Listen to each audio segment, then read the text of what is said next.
US President Donald Trump told his Ukrainian counterpart Volodymyr Zelenskyy that he is ready to lift the ban on strikes with American weapons on Russian territory.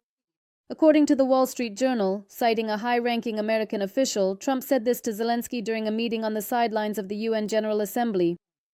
The publication reported that Zelenskyy asked Trump to give Ukraine more long-range missiles and to allow the use of these weapons to strike targets deep inside Russian territory.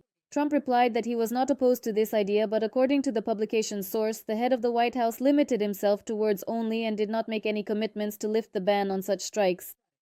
According to the publication, a Ukrainian delegation will soon travel to the US for negotiations with Pentagon Chief Pete Hegseth. Earlier, the publication The Telegraph wrote that during the closed part of a meeting with US President Donald Trump at the UN General Assembly in New York, Volodymyr Zelenskyy requested Tomahawk missiles.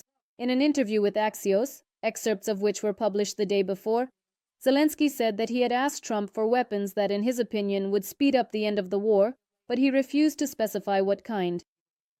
President Trump absolutely knows. I have told him precisely what we truly need. We definitely need it. But that absolutely does not mean we will actually use it. Because if we possess it, I genuinely think it will put significant additional pressure on President Putin. In response, according to Zelenskyy, Trump said that he would work on it.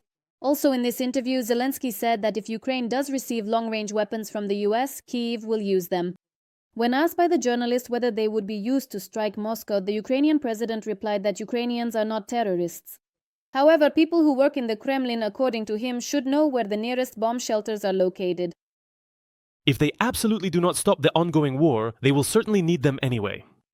At the end of the summer, it became known that the Pentagon is blocking Ukraine from using long-range weapons to strike deep into Russia.